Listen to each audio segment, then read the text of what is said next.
O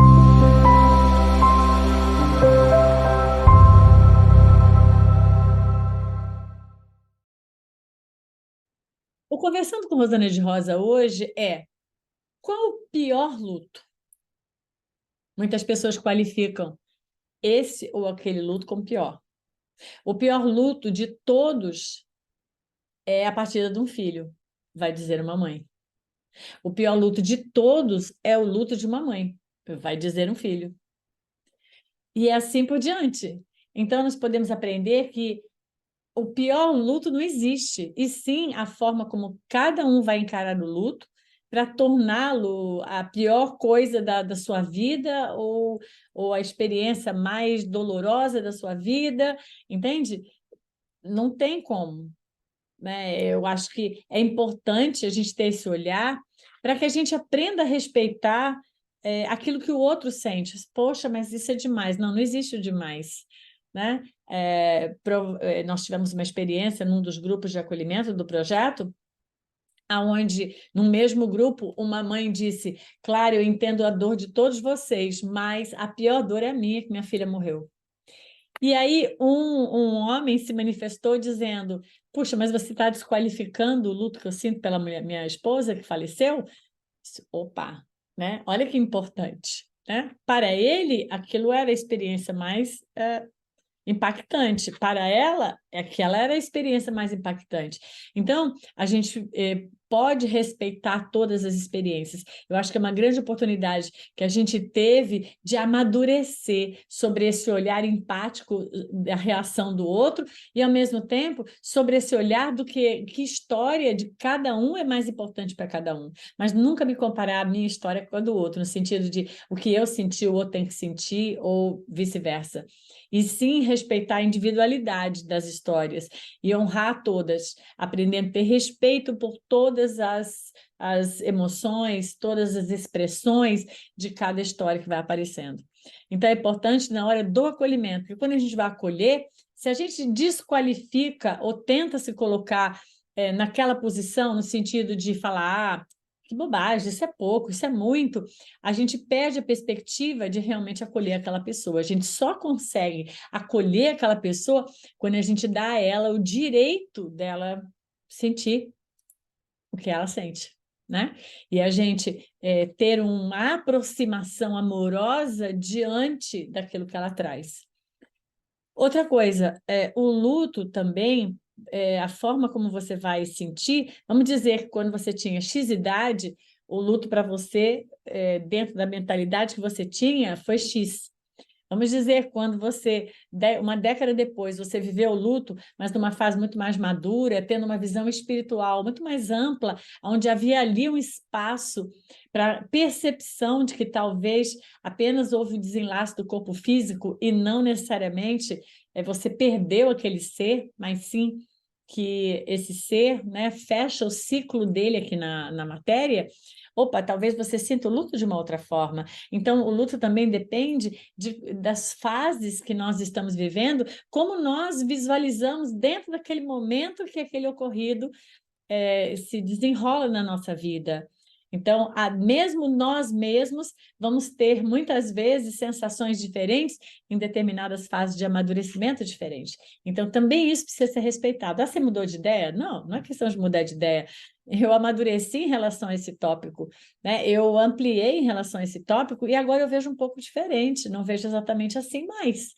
Então, precisamos também respeitar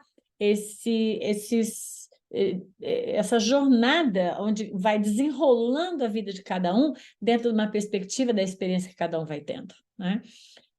Muitas vezes nós atendemos pessoas que estão no luto porque o seu gatinho partiu, o seu cachorrinho partiu, e muitas vezes alguém no grupo pode dizer: poxa, mas eu estou aqui dizendo que meu filho partiu e você está chorando que o seu cachorrinho partiu, mas o cachorrinho para a pessoa muitas vezes é o filho da pessoa, é o filhinho.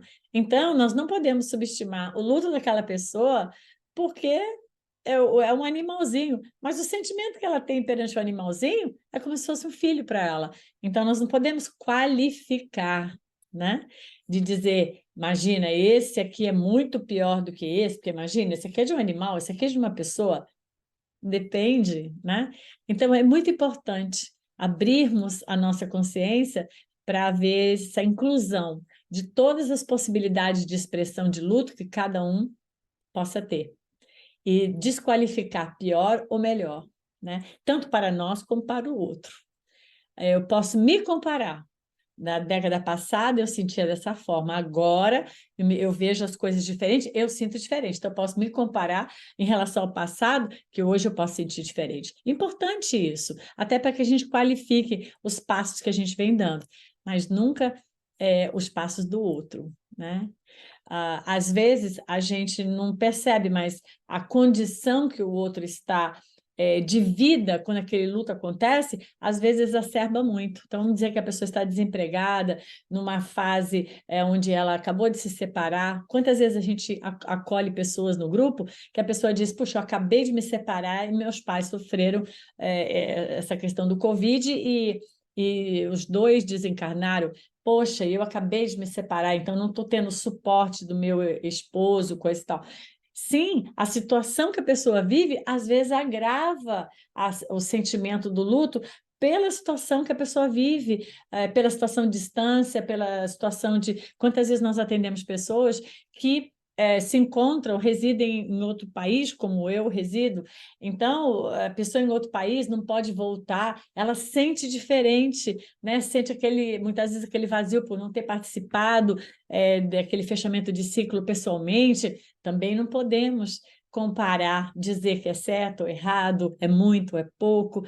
Então, eu acho que de uma forma em geral, nós podemos sair dessa caixinha de querer qualificar as pessoas, as reações delas, se é mais, se é menos, se é pouco, se é muito, e tornarmos o nosso olhar para com as pessoas um olhar individual para cada circunstância, para cada faixa etária, cada circunstância, cada história, cada experiência pregressa, olhar o ser como uma personalidade momentânea, mas com uma individualidade espiritual. Então, diante deste olhar, eu fico aberta para abraçar qualquer história, sem nenhum comentário de julgamento sobre nenhuma delas.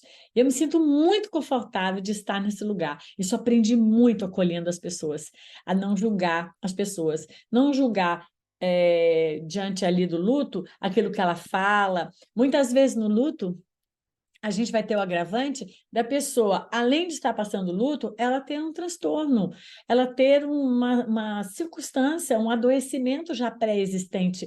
Então, o luto agrava a sua condição psíquica, ou física, né? E isso faz com que aquilo que ela esteja passando fique muito exacerbado, porque ela começa a ter crise de ansiedade, começa a ter depressão, ela começa... Coisas que ela já tinha, mas que agravam, ela entra em estado muito mais alerta sobre o transtorno em função do luto. E aí a gente, né, vai julgar? Não há como. Então, vamos ter esse olhar acolhedor de não julgar o outro, e sim acolher qualquer história como uma história única que merece respeito e todo o nosso carinho.